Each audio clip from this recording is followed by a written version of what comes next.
Antipater of Sidon and Philo-Byzantium.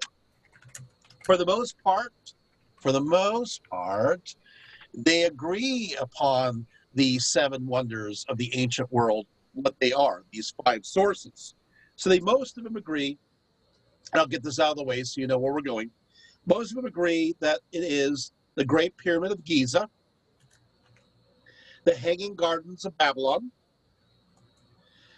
the Temple of Artemis at Ephesus, the Statue of Zeus at Olympia,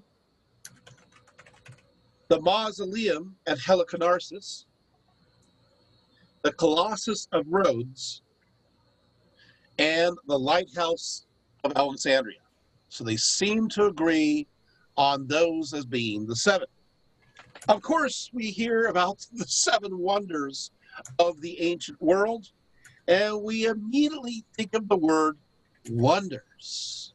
And so from that, we figure that means something that is astonishing, right? It's amazing. Marvels to behold, grandiose in description. I mean, certainly when we see the Pyramid of Giza today, it brings about that sense of awe as an awesome. Of course, if we're in the middle of the 19th century, we would say awful, which sounds like it's bad, but it's full of awe. Anyway, so it was amazing, wonderful. But here's the interesting part, is that that's not really the word. What? Wonder is not the right word. Somebody made a mistake. So here we go. This is the part where I'm going to start ruining everything for you guys.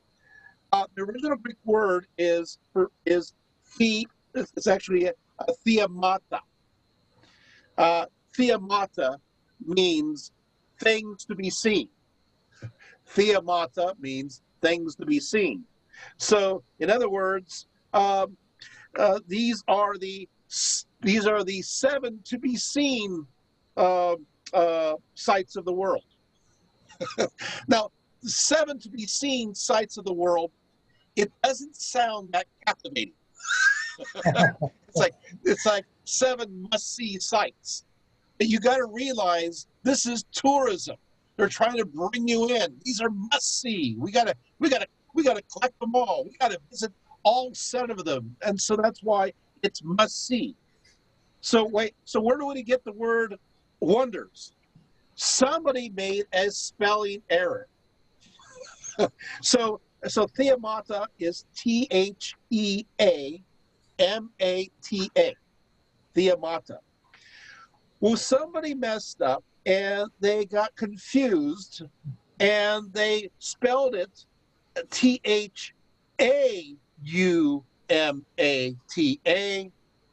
which of course really does mean wonder. So the fourth letter, alpha, becomes an upsilon, and now suddenly it's the seven wonders of the ancient world. So I'm sorry, I kind of ruined it there, but yeah, it's must-see sights of the ancient world, not the. So why seven? Why would they use seven at all? Well, seven is a lucky number in antiquity. It could not be mathematically divided, nor could it be a product of the first 10 numbers or factored for that matter. So this made this number above approach and maybe above reproach, right? Untouched. In fact, they called the number seven, they called it a virgin, no less. Always pure. And so since the virginal seven was always pure and strong, they connected with the goddess Athena and sometimes the goddess Artemis. So the significance, however, is that the number seven is magical. So what we lost in the wonderment of the title to just, these wonderful sights, we've gained by the number seven, meaning that it's still kind of magical. It's special. And of course, then again, seven can be used for good And 7 could be used for evil. So it can work either way. I mean, yes, you got obviously the 7 seas, and the 7 sages of ancient Greece. But you also have the 7 deadly sins, right? so 7 can go either way, but it still is something that is solid. It's beyond reproach, or just it's something to be remembered, and so that's why we have 7. Now, who started the idea? Herodotus, actually, the father of history. He planted the seed for what would eventually be the seven wonders of the ancient world. He impressed his readers upon the exotic sights that were now being encountered by the Greeks. Following the Persian War, a whole new world appeared. And many Greeks were curious to see what is beyond their lands. What is in Babylon, for example? What is in ancient Egypt? And so curiosity came about. In the 4th century BCE, Alexander the Great, he defeated the Persian Empire. And now both Babylonia, right, which is, of course, today Mesopotamia, right? Or sorry, I should say Iraq. Hopefully not Mesopotamia. It still is the land between 2 rivers, so I guess that does work. As well as Egypt came underneath the sphere of influence of the Greeks. And so you have, this is, of course, now the Hellenistic world. Hellas obviously means Greece, and so Hellenistic is realms that are held by the Greeks. Okay, and so what will happen now is that, okay, so there's tourism going on here. So yes, we want to visit the pyramids. We want to visit the Hanging Gardens of Babylon. We have wonders too, thought the Greeks. We have places that are special. They do add, obviously the Carian Mausoleum of Narcissus. But and it was formed by Greeks because there's 5 artists that worked on it. And so they started to say, you know what, why don't we also stress Greek sites? And so the Temple of Artemis and the Statue of Zeus and the Colossus of Rhodes were added because, you know what, by golly, Greeks are amazing too. so now we're kind of being more inclusive of everything. Okay. So now we have, as I mentioned before, the 7 wonders of the ancient world. And of course, we know them all by now, right? Okay, so they are what? Does anybody want to say one just real quick? Just shout one out. Pyramids of Giza. Okay, so you have the Pyramid of Giza. Good. What's another one? Hanging Gardens. Hanging Gardens. Anybody else want to shout one? Colossus of Rhodes. Huh? Colossus of Rhodes. Colossus of Rhodes. Okay, what else? Yeah, you guys taking notes? Temple of Artemis. Temple of Artemis. Yeah, that's 4. Okay. So next one, another one. Lighthouse of Alexandria. Lighthouse of Alexandria. Good. Okay. Got 2 more. How we're doing? Okay. A clue. Oh, Zeus. Something to do with Zeus. Zeus. That's right. Okay. It's like, what, fat? It's like, no, Zeus. Okay. All right. What else? Any other ones? Right. We're missing one. We have one more. See how memorable they are? Okay. Now, we mentioned Hanging Gardens, did we not? Yeah, we did. Okay. So I'm going to do the last one. The Colosseum? Close. Colossus of Rhodes. Right. Yeah. So there we have it. And you're going, okay, so that was it. Well, the reality is the list wasn't completely agreed upon. There were some variants that happened. And some of the earlier lists mentioned, instead of the Hanging Gardens, they'll mention the walls of Babylon as being pretty amazing. So, so that was an alternative one. So, for example, we have here the walls of Babylon here. They were considered a marvel here. Herodotus does mention this. He says that Babylon lies in a great plain, and in its size it is such that each face measures 22 kilometers, the shape of the whole being a square, as the circumference is 90 kilometers. Such is the size of the city of Babylon, and it has magnificence greater than all other cities of which we have knowledge. First there runs around it a deep and broad trench full of water, then a wall 50 meters in thickness and hundreds of meters in height. At the top of the wall, along the edges, they built chambers of 1 story facing one another, and between the rows of chambers they left space to drive a 4-horse chariot. In the circuit of the wall there are set 100 gates made out of bronze. And so the walls of Babylon was considered a wonder, and then it was dropped from the list. Then you're thinking, okay, so we get the Hanging Gardens of Babylon.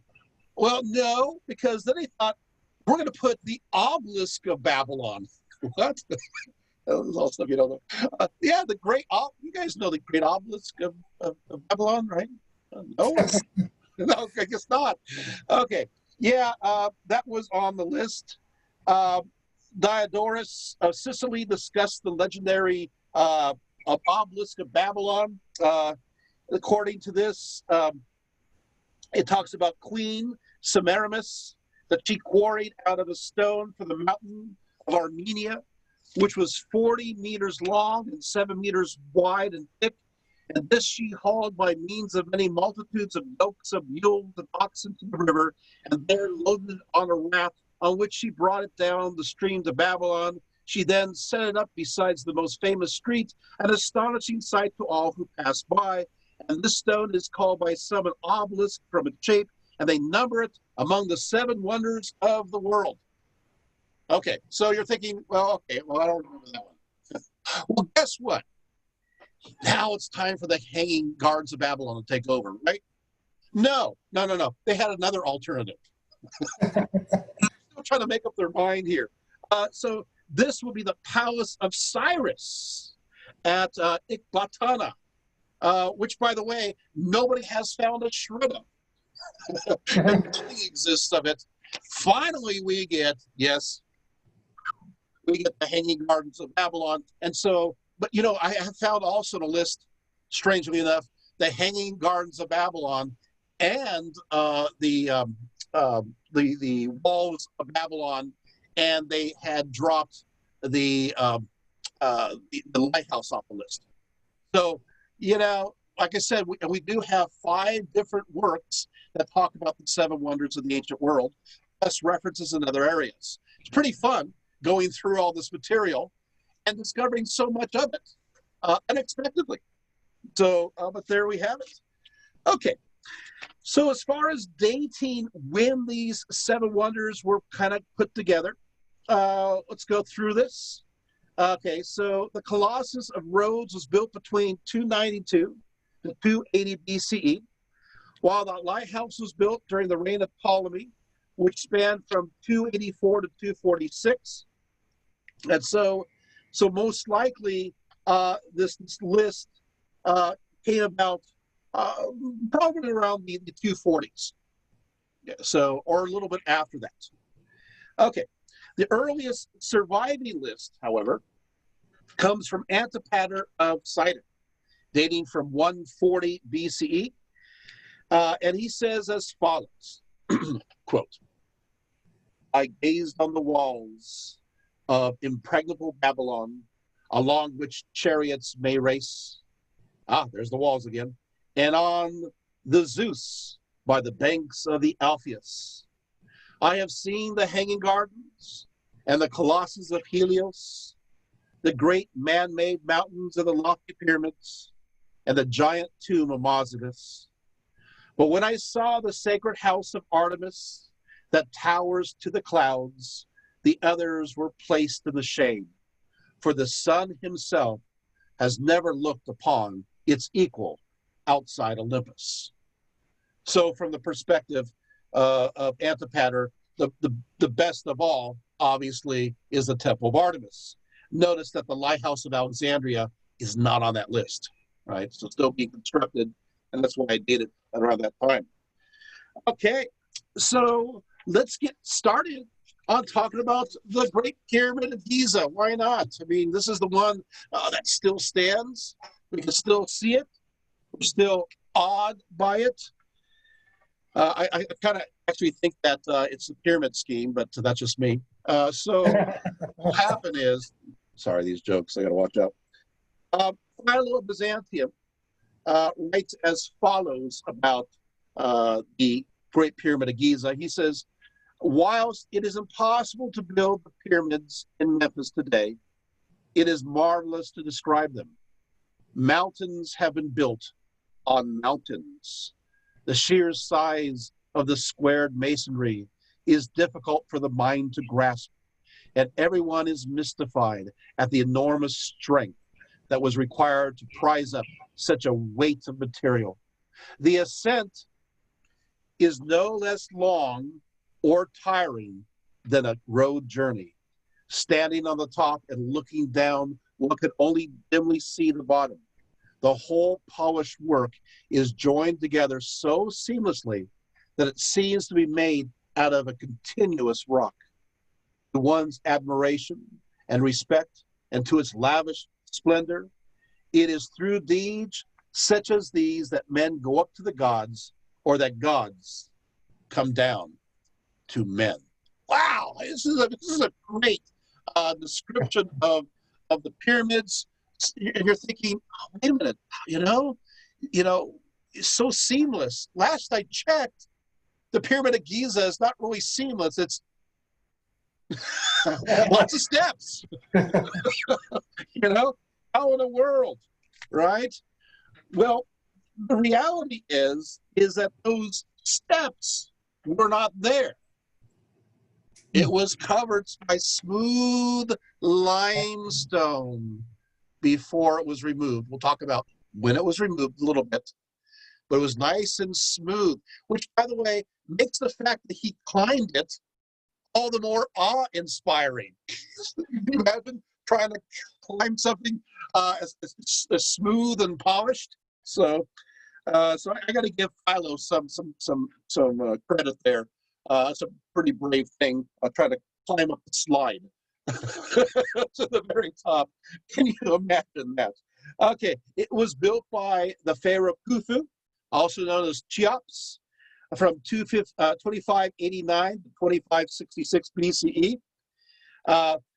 It is 146.5 meters high, or 481 feet, and it was the tallest structure in the entire world for 3,800 years. That is until the completion of the Lincoln Cathedral in England around 1300. So it was the tallest structure in the world up until then. It does deserve to be called a wonder. The Great Pyramid was not built by aliens. I'm looking for my tinfoil hat, but I can't find it right now. Not built by aliens.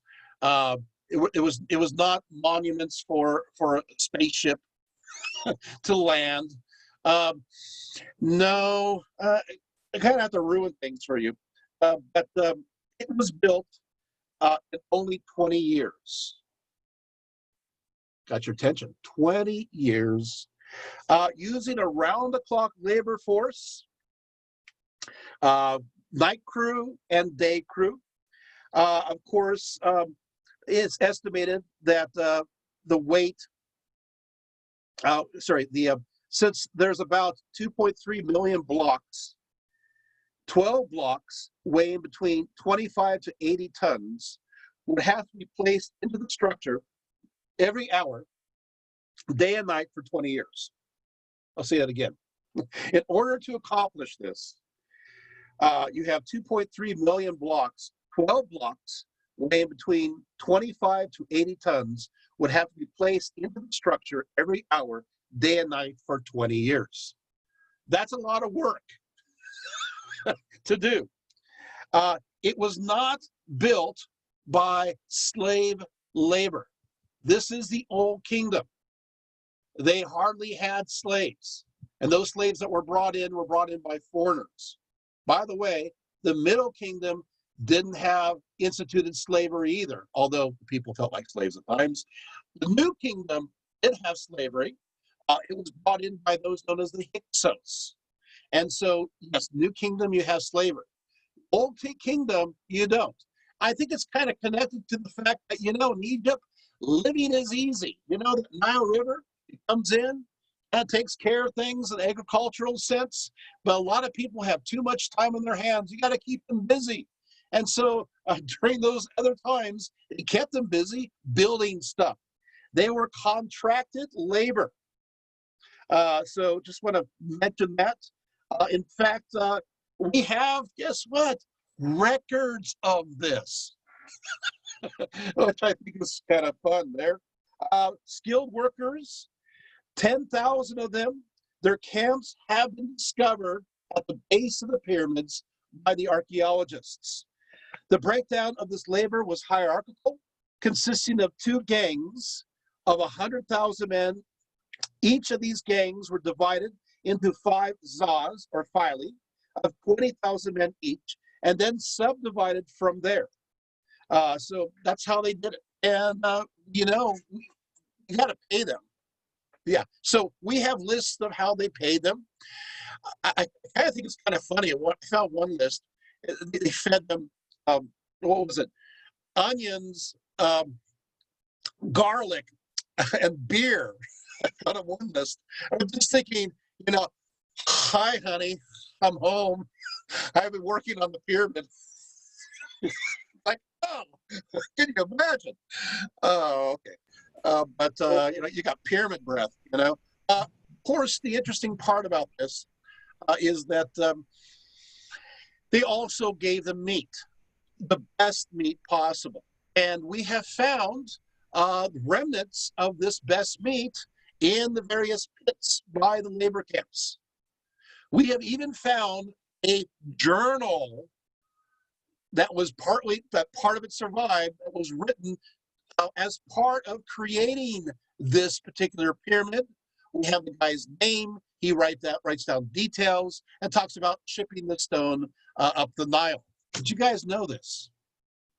Guess we're all in denial now, right? Okay, so there you have it. So pyramids, pretty interesting. Obviously inside you have the grand gallery, the king's chamber, and the queen's chamber. The entire pyramid was covered by smooth, white limestone blocks. Smooth. And you're thinking, how long did that stand there? All the way to the 1300s. Isn't that sad? It almost came down to us in a beautiful form. But then there was an earthquake and it loosened the stones. These stones were then removed over a period of time, starting with Nasr al-Din of Hassan in 1356 to build various buildings in Cairo, including various mosques. So if you want to see this beautiful white limestone, you can go to Cairo and and some of these buildings still stand to this day. And it's worth looking at because of the beautiful fine polish that used to be for this pyramid. Now, obviously, Great Pyramids did not arise out of nowhere. And I'm going to tell you a brief story just about where the pyramids came from, and it's going to ruin them for you. Is that okay? Can I ruin pyramids for you? You guys ready? All right. First of all, nobody called them pyramids. that's pyramidas. No. In the ancient Egyptian, they called them mers. So when people are saying, I just can't find any evidence for pyramids, you're using the wrong words. Myrrh, and of course it's connected to the idea of ascension. So it is a place of ascension, which kind of gives you a hint of what pyramids are all about, places of ascension. But that's not how it started. I'm gonna give you the boring story, but I'll make sure that the boring story is as short as possible. What will happen? Myrrh is spelled M-I-R. Well, it's not really spelled. I'm using phonetics because these are obviously Egyptian hieroglyphics, but it's a mer. Although I do get the connection with the mer concept. So M-I-R, mer. So what will happen is that you have the pharaohs made something called a mastaba. It's kind of like a raised, kind of a brick rise above the ground, and you have two chambers, usually one for the burial and the other one for his stuff. And so one pharaoh decided to make his mastaba bigger, and the next one decided to make his mastaba bigger. And so there's kind of a competition of whose mastaba is bigger. This sounds kind of Freudian, but we'll just stop there. So the mastabas, somebody had this great idea. His name is Imhotep, and he's working for King Dozer. And he said, you know how I'm going to get the best pyramid, the best tomb possible is I'm just going to stack the mastabas up. So he stacked 5 mastabas, each one getting smaller than the other, to make a pyramid. And you have the first step pyramid, and it's simply 5 mastabas on top of each other. That's all it is. And of course, a lot of it is about ego, and it is 62 meters or 203 feet high, built during the Old Kingdom. Well, there's a few pharaohs in between. And here comes a guy by the name of Huni, Pharaoh Huni. And Pharaoh Huni, what he does is that he decides that he's going to try to make it higher. So instead of making full-size mastabas, he'll make a whole bunch of little ones, real small little ones to get higher up. Well, Huni, I'm sorry, he didn't make it very well, and it started to crumble, started to fall apart. And so the next pharaoh, his name is Sneferu. I just want to pause there. I try to picture what a pharaoh by the name of Sneferu looks like. I picture this big, huge nose. I'm Sneferu. Anyway, Sneferu, little pyramidal. So Sneferu, what he does is that he realizes it's crumbling. So he puts limestone to buttress this crumbling pyramid. So remember I told you that the steps were too small, it's starting to crumble, and so he slaps on these limestone blocks to keep it from falling down as a brace, and he looked back and says, hey, that's a pyramid. That's a true pyramid. What? Nothing of genius? It's a building code violation. That's where we get I know, I'm telling you, I'm ruining things here. So it doesn't even work out because Sneferu's limestone starts to slip down, and you can still see the ruins to this day. They are still there, sadly enough. If you want to see it, it's known. It has the medium pyramid, MEIDUM. So you can still see it, and you can see it still kind of slipped up. So he decides that he's going to try again. Same pharaoh, Sneferu, the same guy, So because he didn't work out with Huni's pyramid, but I'm going to try my own. And so he creates what will become known as the bent pyramid. The bent pyramid, this is really sad too.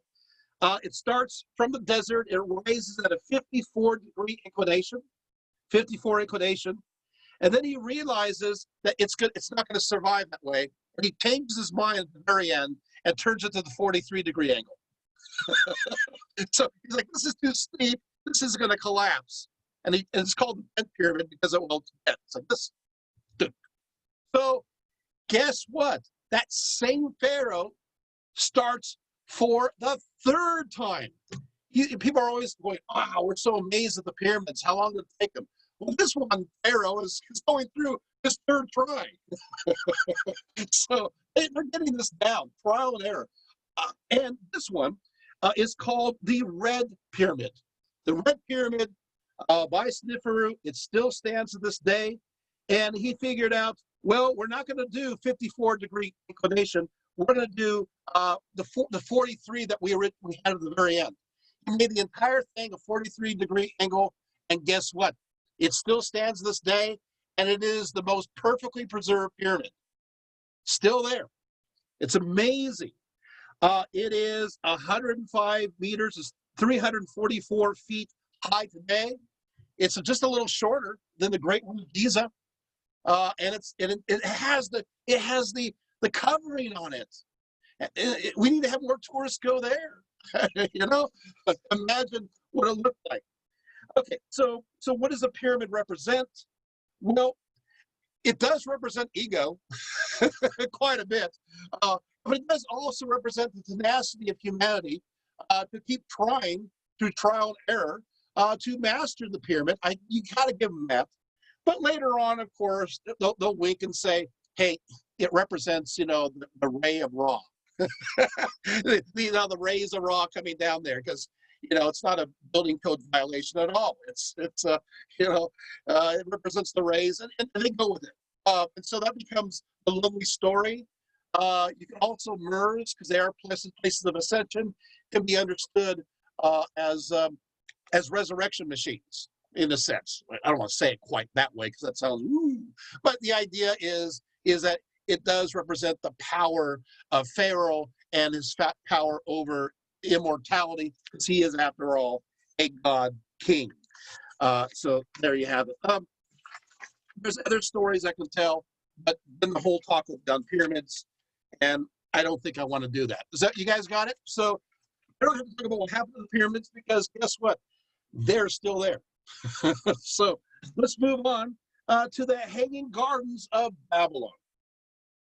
Okay, so the Hanging Gardens of Babylon, writing around 290 BCE, there was a certain Barosius, as recorded by Josephus, who directly credits Nebuchadnezzar II with the construction of the Hanging Gardens of Babylon. And he adds, in this palace, he erected very high walks, supported by stone pillars, and by planting what was called a pensile paradise, and replacing it with all sorts of trees, he rendered the prospect an exact resemblance of a mountainous country. This he did to gratify his queen, because she had been brought up in Media and was fond of a mountainous situation. This is in Josephus against Apium. Well, this is a good source because, first of all, Barosius is actually from Babylon. He spent part of his life there before going on to Egypt. So this would be, in a sense, a primary source. So he was there to see it. And that's a good description. The problem is Nebuchadnezzar never mentions the fact that he made a hanging garden.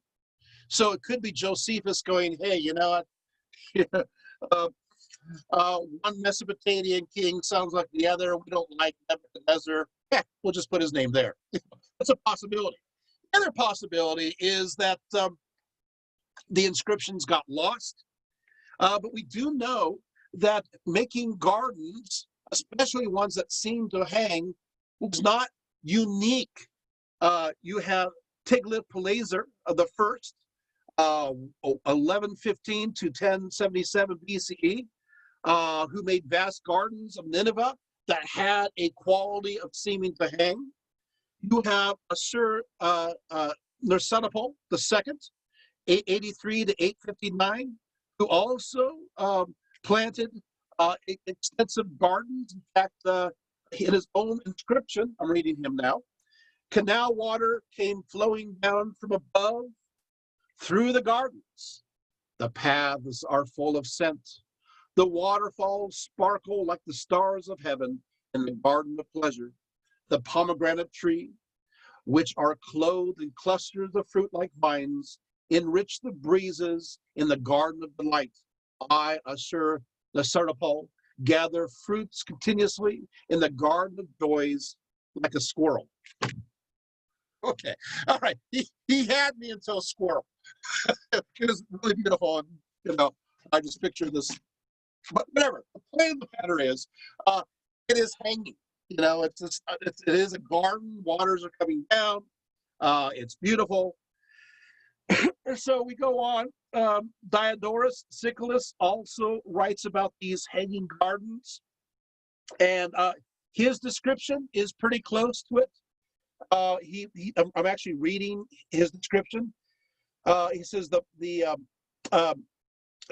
Persian. Okay, yeah, okay. Wanted to resemble the mountains, the meadows of her mountains. Asked the king to imitate, through the artifice of a planted garden, the distinctive landscape of Persia.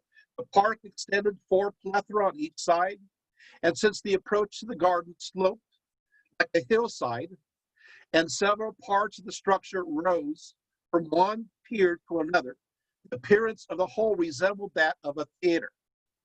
While the ascending terraces have been built, there have been constructed beneath them galleries which carry the entire weight of the planted garden and rose little by little, one above the other along the approach. And the uppermost gallery, which was 50 cubits high, bore the highest surface of the park, which was made level with the circuit wall, the battlements of the city, and it goes on and on. So basically, this is what it looked like.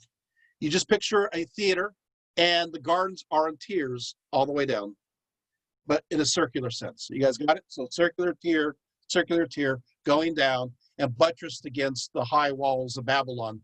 But in the vaults below it, they have vast galleries and beautiful places. So they're not necessarily hanging by anything, right? But they do seem to be suspended in the air, and they would have been absolutely beautiful at one time. Of course, you can see, I also have other sources, which I will not read to you about them. You have, but we can go through this. Curtius Rufus talks about it. Strabo, he talks about it, mentions it as a 7 wonder, and others as well. Philo, of course, of Byzantium, he talks about it. But basically, there you have it. At this point, nothing remains of the hanging gardens. We haven't found anything. Some people are becoming so desperate, they think, well, Babylon, that could mean gate of the gods, and perhaps the site is the gate of the gods, Babylon, in Nineveh instead. And we do have evidence that there were hanging gardens in Nineveh, and in fact, I just mentioned one to you, under the squirrel. So maybe it's possible that that's where it is. But at this point, this is another lost wonder. Now we get to the Temple of Ephesus, and I don't know what to do with this one because this is way too long.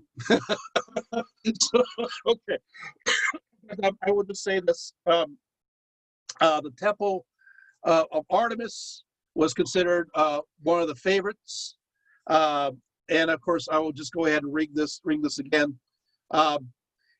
You'll have obviously Antipater Sidon says this: "I have gazed, as I said, on the walls of impregnable Babylon, along which chariots may race, and on the Zeus by the banks of the Alpheus, right? And I have seen the hanging gardens and the Colossus of Helios, and the great man-made mountains of the lofty pyramids, and the gigantic tomb of Mausolus. But when I saw the sacred house of Artemis that towers to the clouds, the others were placed in the shade, for the sun himself has never looked upon its equal outside of Olympus." To get the estimated size in your mind of how big the Temple of Artemis is, I want you first in your mind to picture,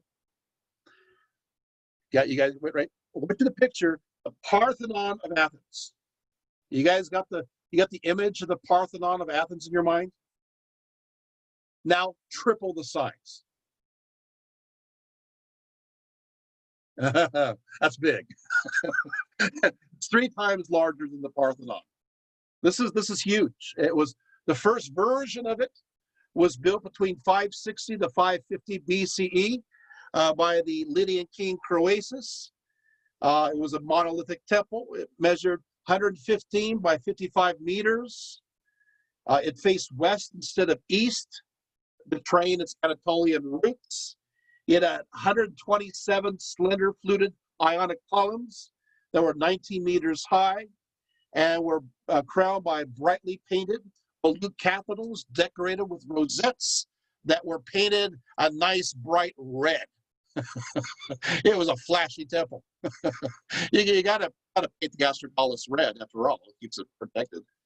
So this was what he did, Croesus, is there used to be two temples, one dedicated to Artemis, the virgin goddess of the moon and hunt. The other temple was dedicated to Cybele, the great mother goddess.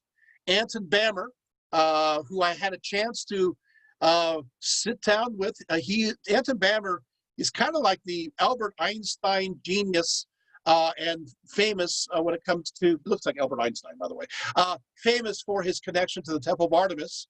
He is the one who excavated the altars. He is the one who found the earliest image of Artemis. It's a wooden image. It crumbled, but we have all the decorations. He spent up to 40 years working at the site. And one time we had a chance to sit together, and he went over my preliminary dissertation, and we went through it together. So that was really cool.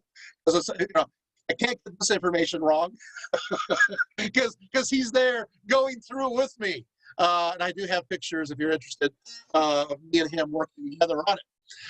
But Anton Bammer mentioned the fact that they discovered these two sites. And if you take a look, you'll see that they're there.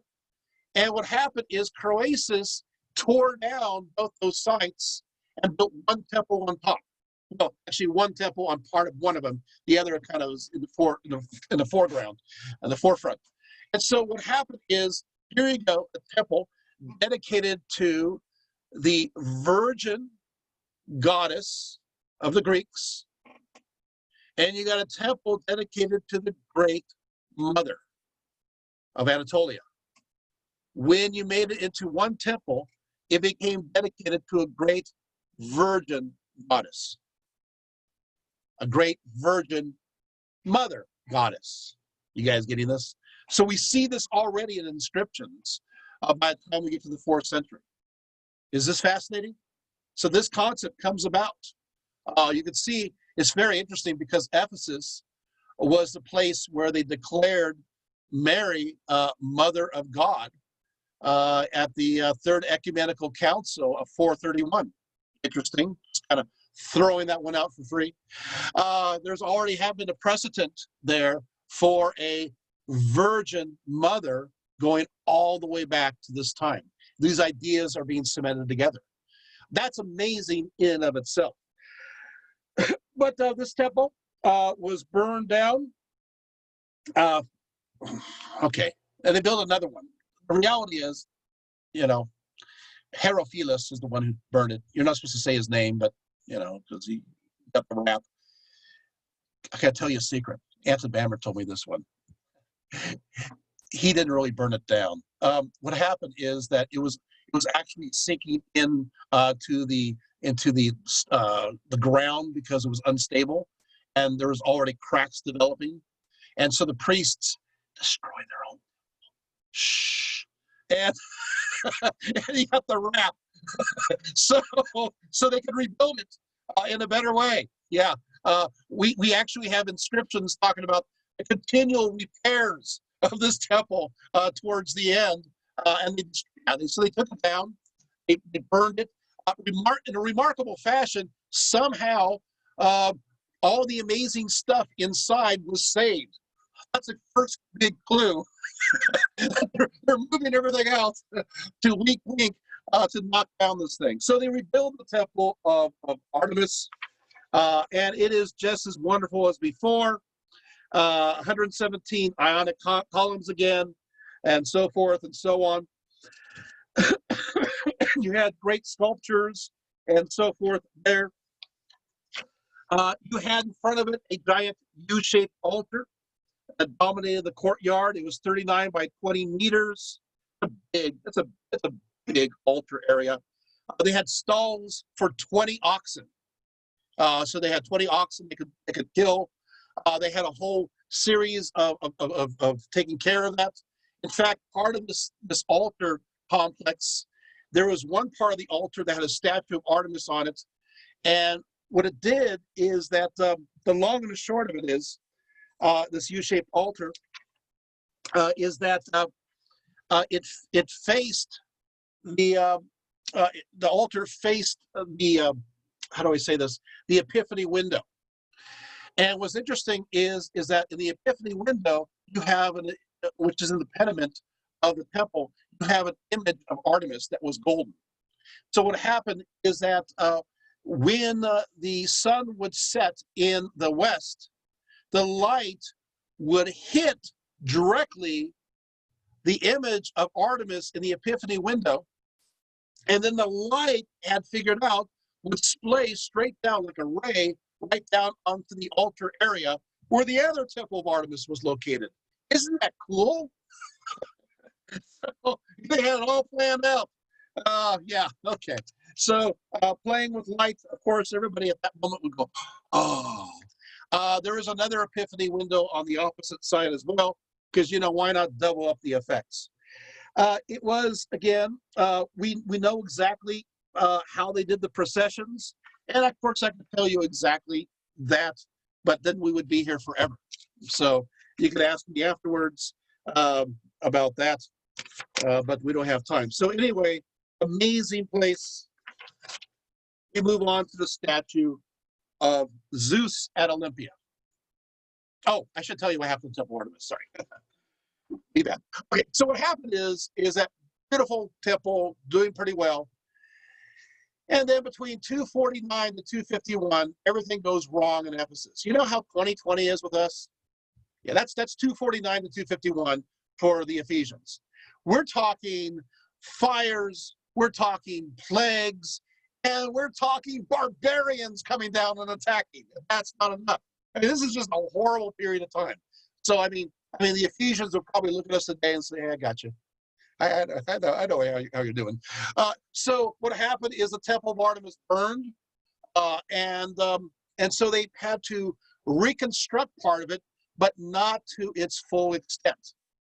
Especially they rebuilt it during the time of Diocletian, and so a lot of it was the inner temenos was roofed over, and that became the temple, and then surrounding it were the broken columns or the colonnade of the original temple. Does that make sense? And everything else was, destroyed. Well, that kind of went on for a little while. Then what happened is that they started to demolish it during the later part of the 300s, especially after the year 381. They're starting to take down bits and pieces of it. It gets worse by the time of John Chrysostom is there. It is definitely in ruins, and they're talking about pagans still worshiping in these ruins.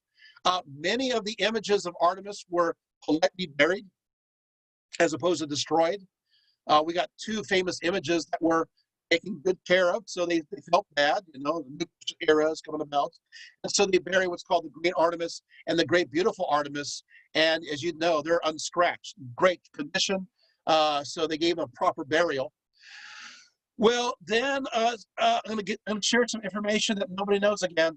Here he goes. So Antibamer and his wife shared that they built a church dedicated to the Virgin Mary inside the Temple of Artemis. How's that? They gave me the article. I never published it. But anyway, the point of the matter is, there it is. They publish bits and pieces in other journals, so yay, it's still out there. But the point of the matter is, hey, the legacy goes directly to Mother Mary when it comes to the site. Okay, but today you go there and it's all they have is a reconstructed pillar. It's not even the full site, it's full size as it was. And oftentimes there's a stork's nest on top, and oftentimes with a stork in there, and everything else is real marshy.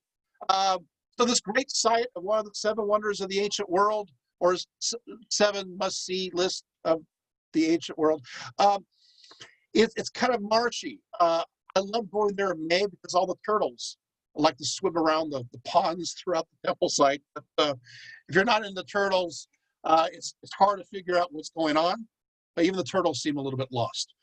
Moving right along. So we have the statue of Zeus at Olympus.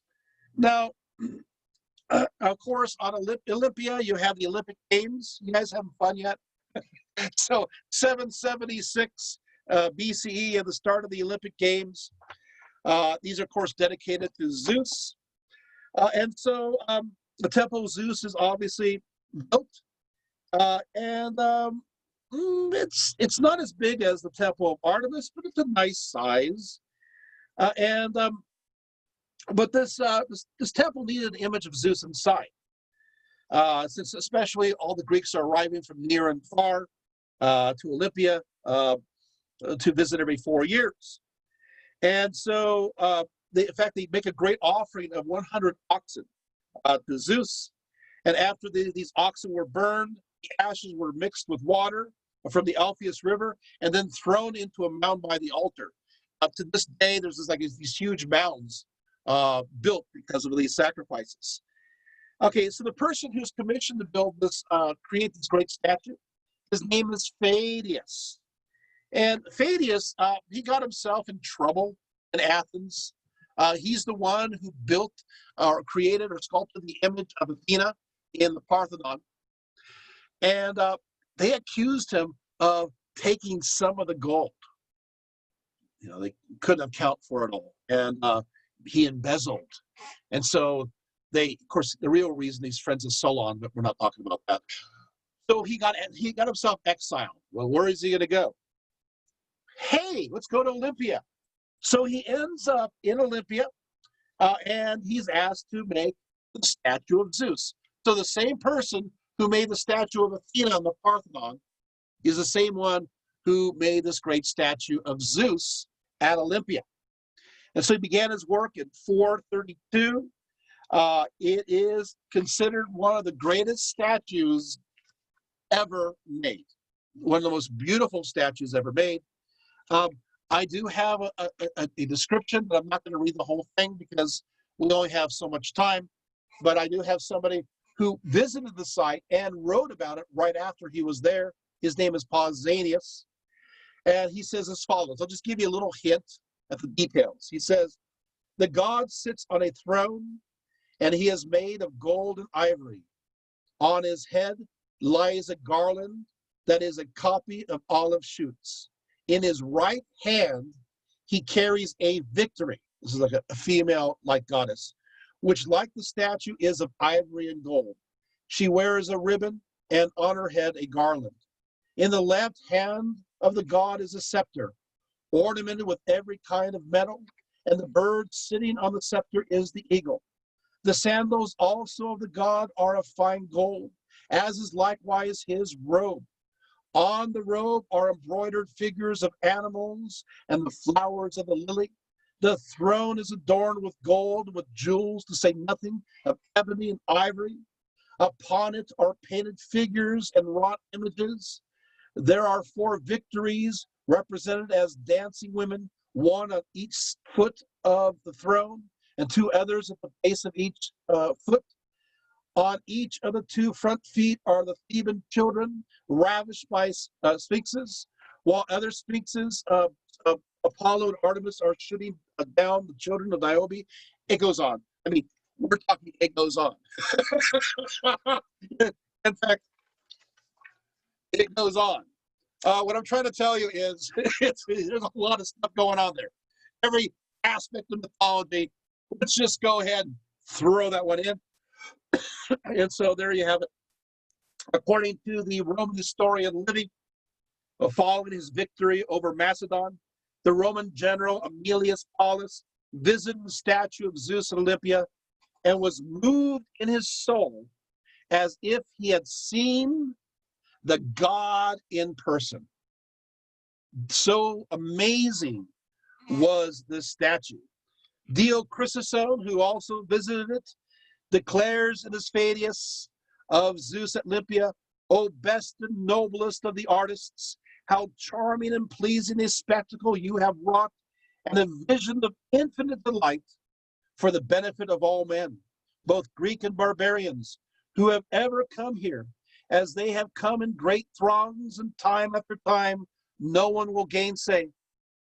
For verily, even the irrational brute creation would be so struck with awe if they could catch merely a glimpse of yonder statue, not only the bulls which are being continually led to the altar, so that they would willingly submit themselves to the priest who performed the rites of sacrifice. If so, they would be giving some pleasure to the gods. But eagles too, and horses and lions, so that they would subdue their untamed and savage spirits and preserve perfect quiet. Okay, you know what this guy is basically saying? He's saying the statue is so beautiful that even the animals decide, hey, okay, I'm okay with being sacrificed. we're going to go with this. It's like, I don't think so. I don't think these animals are very cheerful about giving their lives over to Zeus. I don't think they care. But Chris is saying, he's being a little bit romantic about the whole idea, and it's all very beautiful. Philo Byzantium also says, whereas we just wonder at the other 6 wonders, we kneel in front of this one in reverence, because the execution of the skills is as incredible as the image of Zeus is holy. The work brings praise, and immortality brings honor. Okay, but you know what? You always get the critic. You always, this statue's doing really well. It's getting like 4 stars, 5 stars, and you always have some nitwit giving it like half a star. So basically, there's a few of them, but one of them, of course, was Strabo. Strabo, he made a comment. He says, it seems that if Zeus were to stand up, he would unroof his temple. So basically, so all these people are marveling at this beautiful statue. And, I'm sorry, it's funny. And here we go. And so what happens is that Strabo goes, he's so tall in his throne. If he stood up, he would hit his head on the roof and go right through the roof. Okay, there's another guy who also said, Lucian of Samosata. He said, yeah, well, the statue is ivory and beautiful, but the wooden supports are full of rats. So, okay. So like I said, you're going to have critics, but it tells you how famous it is.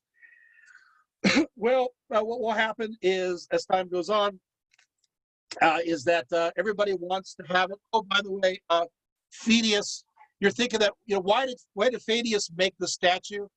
It must be because he just loves Zeus so much.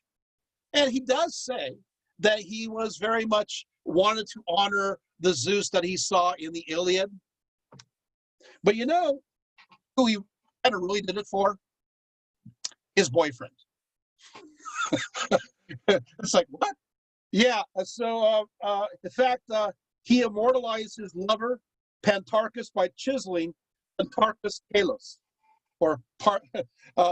So basically, Pantarchus the beautiful into the little finger of Zeus, according to Clement of Alexandria, and he immortalized his lover by making another representation of Pantarchus at the feet of Zeus in a relief of a boy crowning himself. He's going to really like this. So, once again, a very human connection to this beautiful marvel that moves people to the awe of Zeus. And he's thinking about somebody he loves, which is nice, but it kind of changes the perspective just a little bit. But it moves on. I do have Philo Byzantium talking about, but if Zeus is embarrassed to be called the son of Fadius, anyway, moving on. It gets worse. They notice this. The ancients didn't quickly catch this, and it became an inside joke. Okay, so a guy by the name of Caligula decided that, what? I'm going to take the statue, this Roman emperor, I'm going to take the statue of Zeus, and I'm going to bring it to Rome. And I'm going to cut off its head and put my head on top of it. So he was all ready to have at it. According to Suetonius, you already have the scaffolds around the great statue of Zeus, ready to remove it, and of course cut off its head. And fortunately, Gaius Caligula was killed. Just like that. And according to two sources, including Suetonius and Cassius Dio, at this very moment, the Zeus statue was seen to laugh. And the scaffold with his laugh fell off. So that ends that, all right? Okay, so you're thinking, okay, so what's going to happen? You're thinking, how important is the statue? Well, this is going to get really interesting quick. So the statue, it went through various situations. It suffered some damage. Lucius Samosata mentions a little bit of damage going on in the 2nd century. But what happens is that the Temple of Zeus at Olympia is closed by Theodosius I in the year 391. Okay, so he orders, them all closed down. Firmicus Maternus, he writes, "Most holy emperors, remove your temple treasures, cut them all down. May your money-making fire and the flame of your metalworkers roast these gods. Put all the temple gifts at your own disposal and control them for yourselves. Once the temples have been destroyed, you will be carried forward by virtue of the greater God." And so this is the kind of spirit that's going on. But this, what happens here is, yes, the Temple of Zeus is destroyed, but the statue, let's talk about what happened to the statue. Well, what happened to the statue is that it was moved. They moved the statue. So what happened is it was shipped off to Constantinople in the early 5th century. And so the eunuch and court favorite of the Eastern Roman emperors was determined to save much of the great artwork. And so his name is Lausus. And Lausus said, okay, so we're supposed to dethrone the gods. Nobody says we can't bring them here. And so he created in Constantinople a museum full of exquisite artwork that was located by the Hippodrome of Constantinople, which has the famous bronze tripod from the Oracle of Delphi. Yes, the Edict of Theodosius II in 408 declared to unseat them, but Lausus, he had other ideas.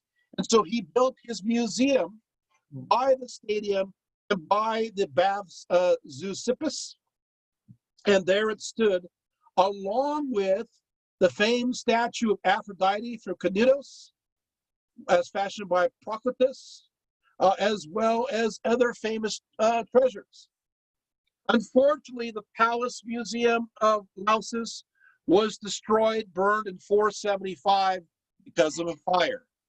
And so that is the end of the statue of Zeus. Or is it? Okay, you gotta hear this story. If you haven't heard this one, you're in for maybe too much of a treat. What happened is this, is that this is the time of icon making, and making images of course of God, of Jesus, of Mary, the saints. Well, there was this one icon painter who was living at that time, and he wanted to make an image of God, and I guess he just didn't have much inspiration. He just couldn't think of what God looks like. So you get this. So he goes to the image of Zeus, and he makes God Zeus. He paints it as Zeus.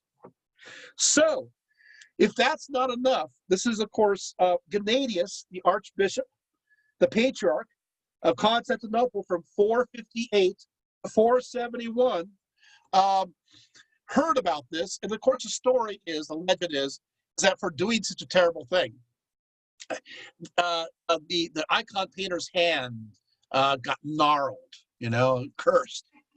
So Gennadius, arrived to look at the situation, to look at his malady, and he healed him of his sacrilege. But then Gennadius, he took a look at this. He says, you know what?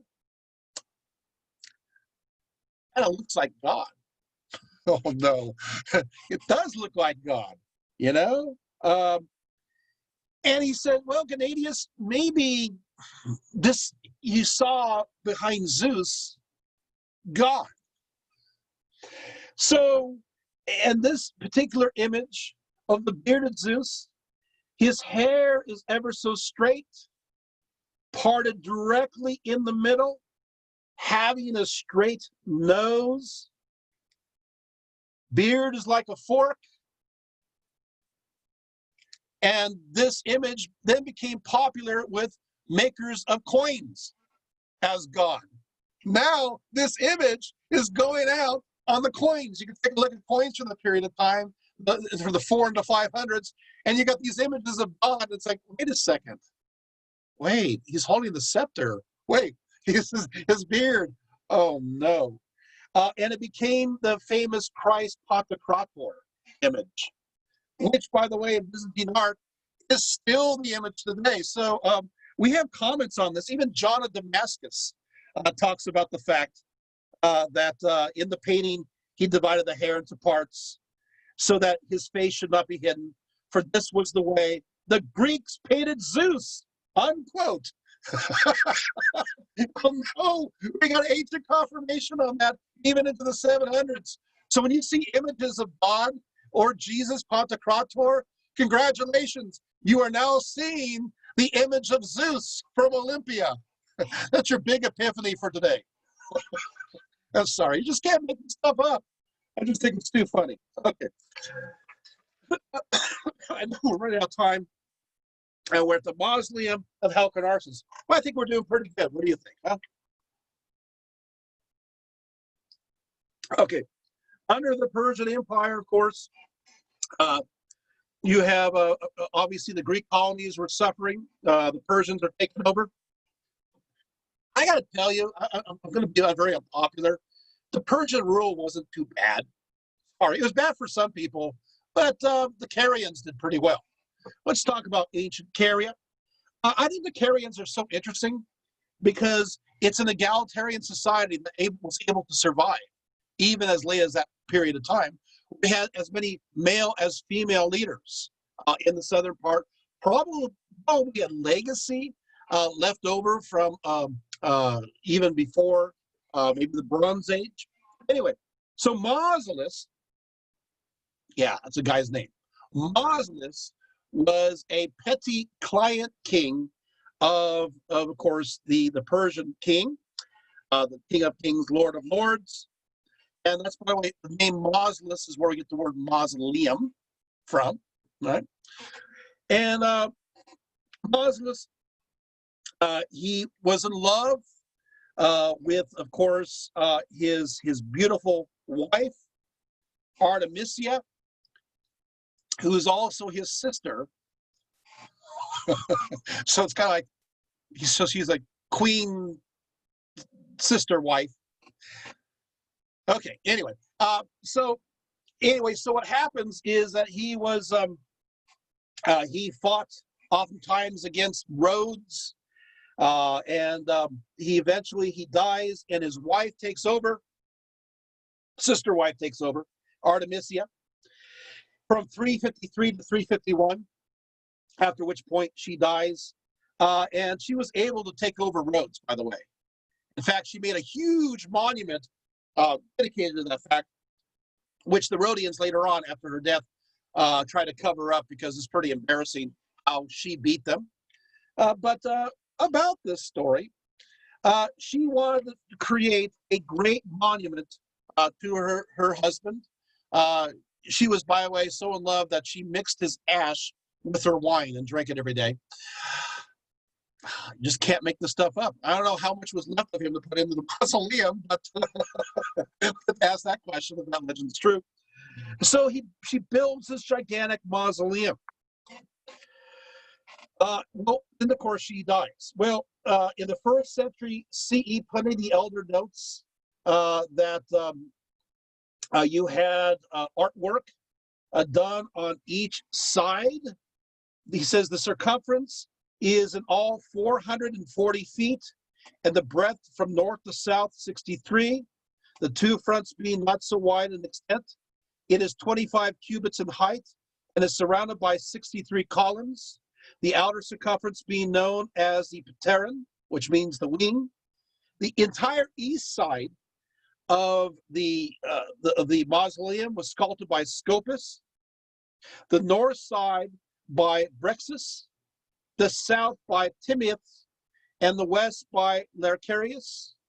And so basically these four artists are trying to rival each other because they all want to have the best side.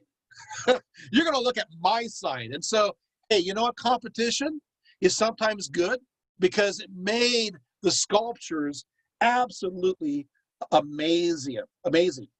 It is a combination of three architectural types. Basically, it has Greek as well as Egyptian, as well as Lycian influences. So there you have it. So the lowest part resembles a Lycian tomb. The middle part resembles a Greek temple, and the top is a pyramid. Isn't that neat? And all four sides, wow, I may change that pretty quick. Four sides covered with this amazing artwork. It stood for a period of time. In fact, it was so popular that people started to mimic it. And some of those mimicked mausoleums are still standing to this day. And I visited a few of them throughout Caria and moving into other parts of Asia Minor. It stood for a long time. In fact, here's the sad news. It stood all the way until the 13th century. It almost made it to us too, the 13th century. An earthquake then toppled its upper story. That's important. Story. It's an important story. Because what happens is that when it's fully destroyed later on, because the upper story fell into the back of the hill and that hill covered it, we actually have remains of the upper portion of the mausoleum, but we don't have the lower portion. Isn't that fascinating? Because it fell backwards. And so there you have it. Okay, so it still stood for a while. And then around 1505 to 1507, you're going to have, it's going to start to be taken apart a little bit more. The remnants of the mausoleum, however, and I actually want to read the story because it's worth reading. I know it's long, but I really do want to read it to you because I'm going to read it slowly, and it is worth your time. I'm looking at my time. So I'm going to tell you what happened to the mausoleum. And I'm going to go ahead and read the account of it as somebody who was there. How's that? You guys ready? Okay, so of course, the Knights of St. John were there, and it was destroyed in the year 1522. We're going to learn a lot about humanity in the 1500s right now. And this account was written by Linnaeus Claude Guhart, who worked at St. Peter's Castle, and he writes as follows. It says this: in the year 1522, when Sultan Suleiman was preparing to attack Rhodes, the Grand Master, knowing the importance of the castle of St. Peter, and being aware the Turks would seize it easily at the first assault, sent some of the knights to repair the fortress and make all due preparations to resist the enemy. Among the number of those sent was the Commander Tourette Lones, who was afterwards present at the taking of Rhodes and came to France, where we related what I am now about to narrate, right? When the knights had arrived at Nisi, Bodrum, they at once commenced to fortify the castle. And looking about for stones wherewith to make lime, found no more suitable or more easily got at than some steps of white marble raised in the front of a terrace in the middle of a level field near the port, which had been formerly a great square of Halicarnassus. They therefore pulled down and took away the marble steps, and finding the stone good, proceeded, and having destroyed the little masonry remained above the ground, to dig lower, in hopes of finding more. In this they had great success, for in a short time they saw the deeper they went, the more the structure was enlarged, supplying them not only with stone for making lime, but also for building.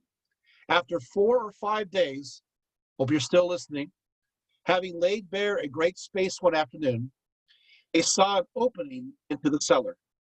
Taking a candle, they let themselves down through this opening and found that it led into a fine square apartment, ornamented all around with columns of marble, with their bases, capitals, architraves, frieze, and cornices engraved and sculpted in half relief. The space between the columns was lined with slabs and bands of marble of different colors, ornamented with moldings and sculptures in harmony with the rest of the work, and inserted in the white ground of the wall where the battle scenes were represented in sculpted relief. You're thinking, this is beautiful. I mean, can you imagine seeing such a sight? Now wait. Having at first admired these works and entertained their fancy with the singularity of the sculpture, they pulled it to pieces. What? And broke up the whole of it, applying it to the same purpose as the rest.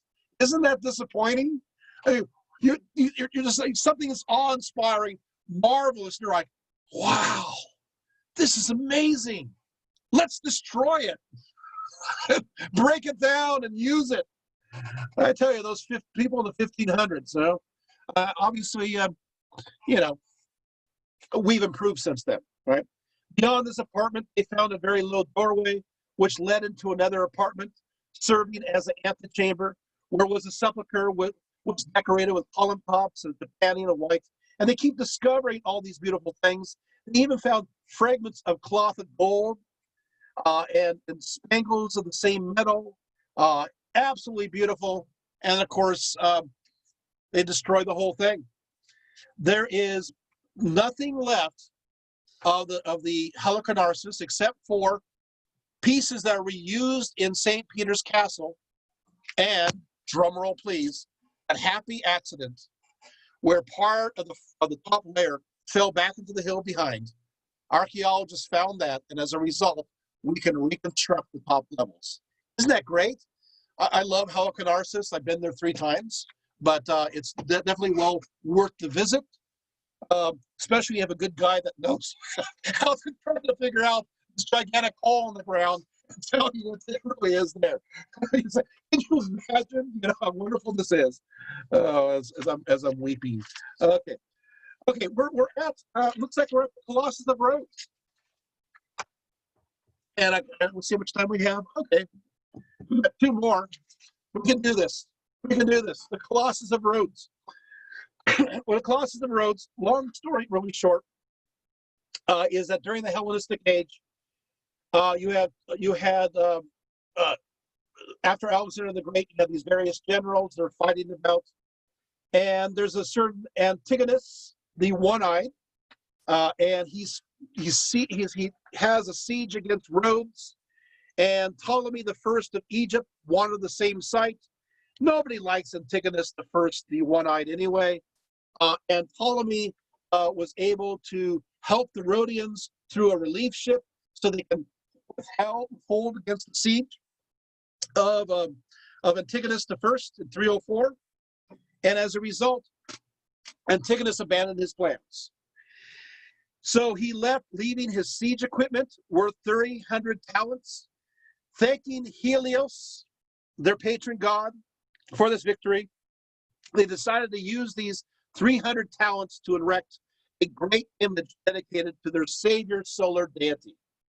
And so the Rhodians created this gigantic work. They outsourced a certain Charis, who received the honor. Charis didn't know what he's getting into. It's another sad story. So basically what happened here is the Charis said that, okay, we want to, what would you charge for a statue 50 feet high? And Charis gave the amount. And then they asked him, what would you charge for a statue twice that height? And he says, oh, I guess I charged twice that amount. Well, wait a minute.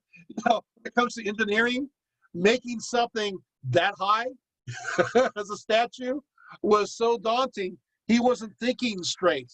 Because it will require eightfold the amount of labor. Because of that, but a bargain was a bargain.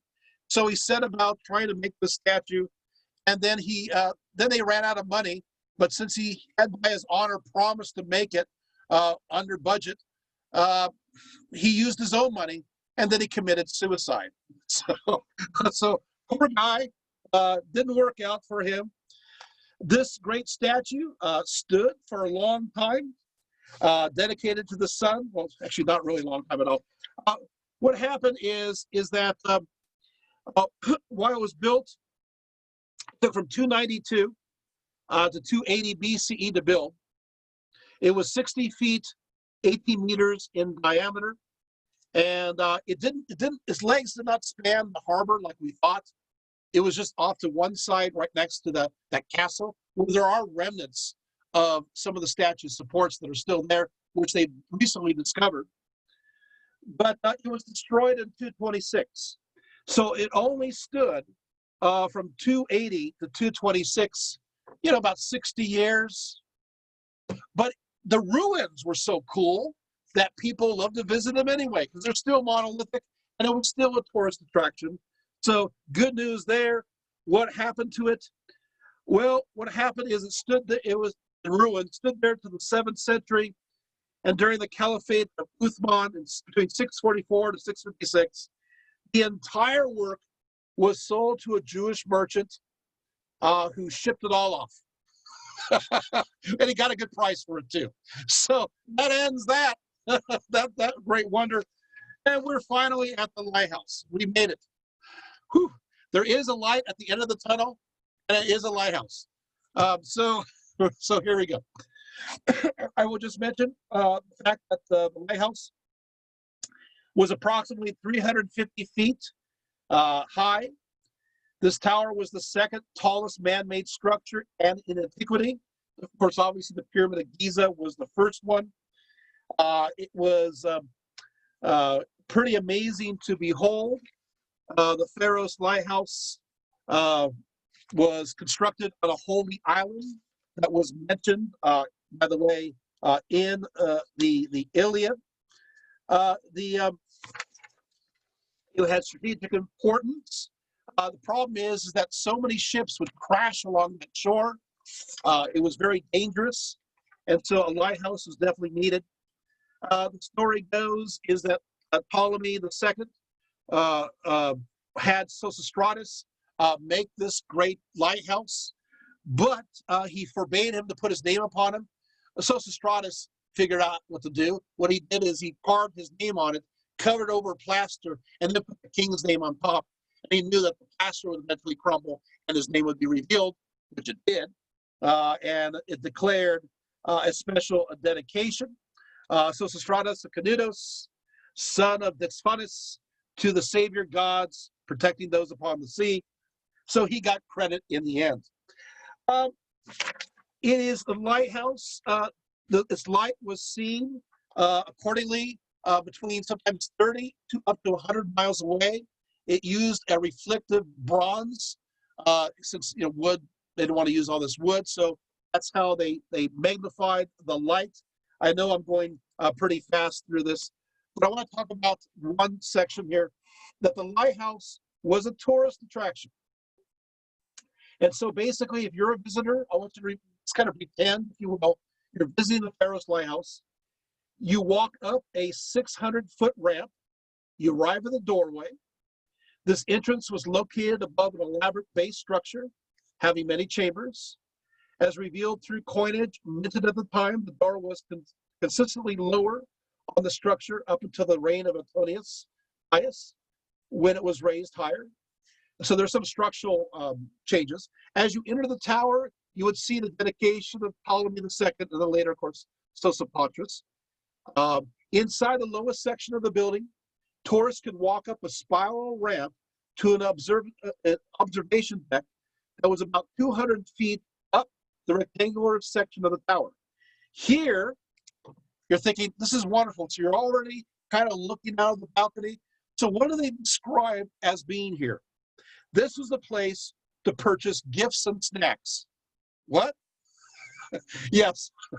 They actually had, at this time, a tourist shop. It gets better. We have some of the souvenirs, including coins minted with the image of the Pharaoh's lighthouse on it. You have little miniatures that you could collect of the Lighthouse of Alexandria that they have discovered as far away as Scythia and the Crimea. Yes. Hey, I got to visit. You had other images as well. The four corners of this balcony were adorned with statues of Triton blowing a conch shell. Then, of course, you move up from this and to the next level. And this, of course, the stairs within the 8-sided tower now led to a higher, smaller balcony where the best view of the city was possible. We have an image of this from a coin that was discovered in Afghanistan. And above this 8-sided section of the structure was a circular section containing the lighthouse flame and the mirror itself. So basically you have a square base, an octagonal, that's not even a word, that's late, center section, and a circular top section. And you see this imitated all over the ancient world. This becomes the model for lighthouses everywhere. You're going to even see this model in Rome, not Rome, off the coast of Italy. You're going to see images of this. If you walk down in Ephesus, there was a little miniature of that along the main marble road that stood there. This was a popular image. Okay, how long does it survive? Well, it loses its upper level in 796. And then between 750 to 800 BCE, there's a story that Epiphanius the monk, he basically, well, I don't want to tell that story. Yeah, I'll tell another story. We have a story of Sultan Ibn Tulum. Of course, the story is that he was told by the Romans, the Byzantines, he was told that there was a treasure somewhere in the lighthouse because they wanted to destroy his lighthouse. They figured just appeal to his greed. So he destroyed the top level and he realized, hey, there's no gold here. So instead he built a mosque on top. And that mosque is reflected in various images, including in St. Marcus in Venice.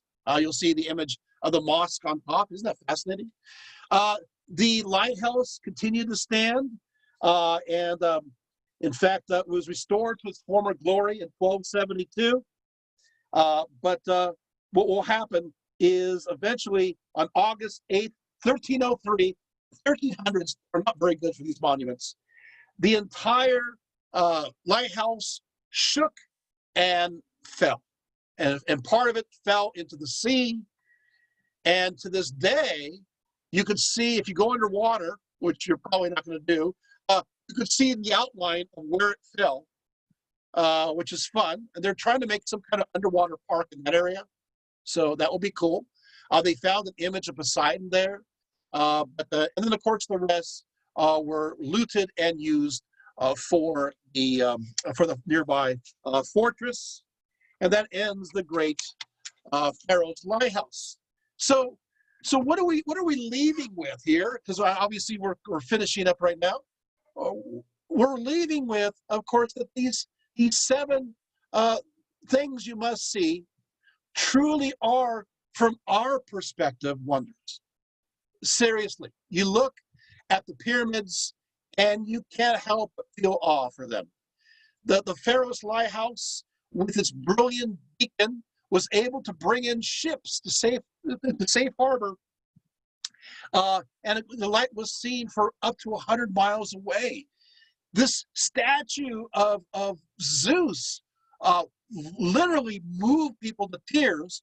It even got to the heart of an icon painter who was needing inspiration.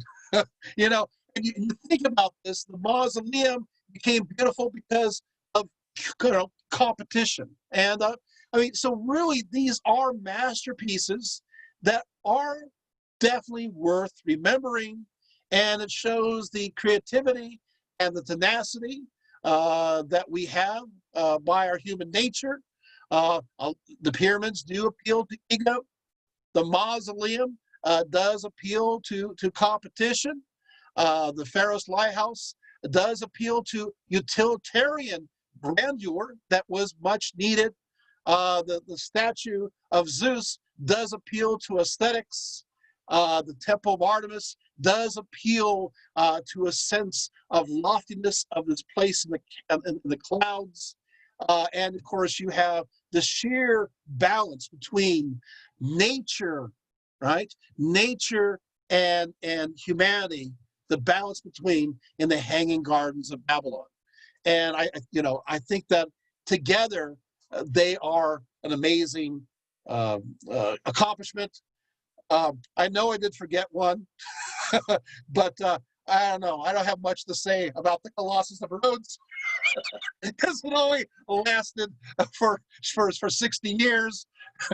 But maybe that is a representation of hubris as well as the fact that we don't always succeed at what we try to accomplish.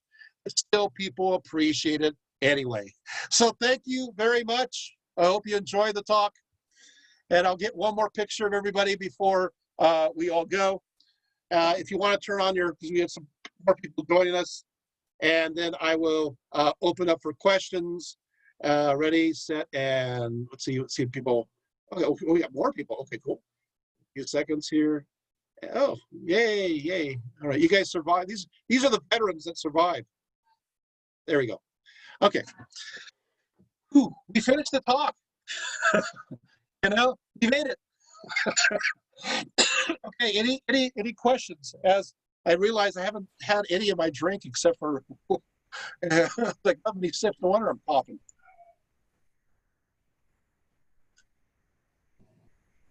Well, that's gone. Questions? I think I'm coughing because of all the smoke, all this fire. It's really I'm hot. doing that too. I've been coughing. And for those who don't know or from other places, we've been having a lot of fires here. So it's been pretty brutal, and it's made the air really congested. The sky looks apocalyptic, orange and yellow, and some people here had their homes threatened by these fires. So it's kind of a scary time. But Ash it's hard to falling breathe. like snow out of the sky. Yeah, it's raining ash outside, and my eyes are watery. It's so bad. I have to keep squirting my eyes with water. Relief. So, yeah, I know. This 2020 just keeps getting better. Okay. So, any questions? Sorry. Did I answer them all? No. No. No. Yeah, I think we covered them, right? Okay. Yeah. Nothing's going on in the chat, and I think I sufficiently answered every question. it must be. All right. Whew. Yeah. Well, yeah. That was a fun talk to put together. A lot of work, by the way. Well, it was You an know, excellent talk. yeah. There's so many sources on this, and most books don't talk about all that what you just heard. So, I think a lot of books will tell you there's only 2 sources. Mentioning that. And I found 5, so it tells you they're not doing their homework very well. Okay, I do have one question, and it'll be really quick. Of the 7 wonders of the world, except for the pyramids, which one would you like to go back in time to see, and why? That's a good question. Of the 7 wonders, and anybody can answer. So of the 6, I should say, because the pyramids are out. They're all saying, "I want to see the pyramids." Now, which one would you like to see, and why? Maybe the Huh? Temple of Artemis. Yeah, that's where I want to go. Okay, so Temple of Artemis. Yeah, I like following the history of turning the goddess into the Virgin Mary, and I find that fascinating. So I would love to see that. Yep. Okay, so I say Temple of Artemis too. So I'm there. Who else? Which others? Anybody want to speak up?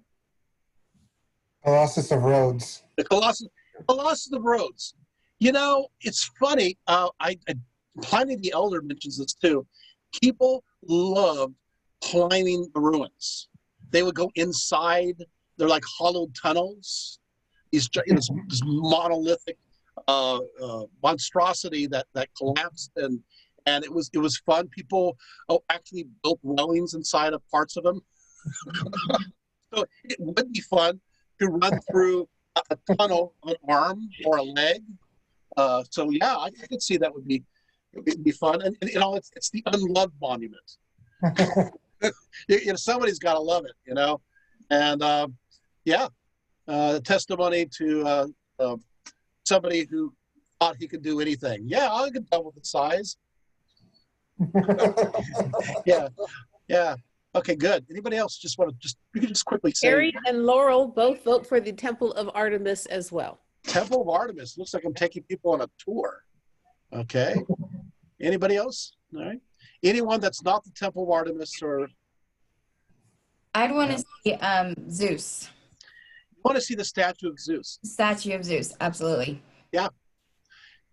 Kind of have to say, I'm really curious how beautiful that statue was to move so many people. Yeah, You know. based on the description, like it just sounds like it would be beyond breathtaking.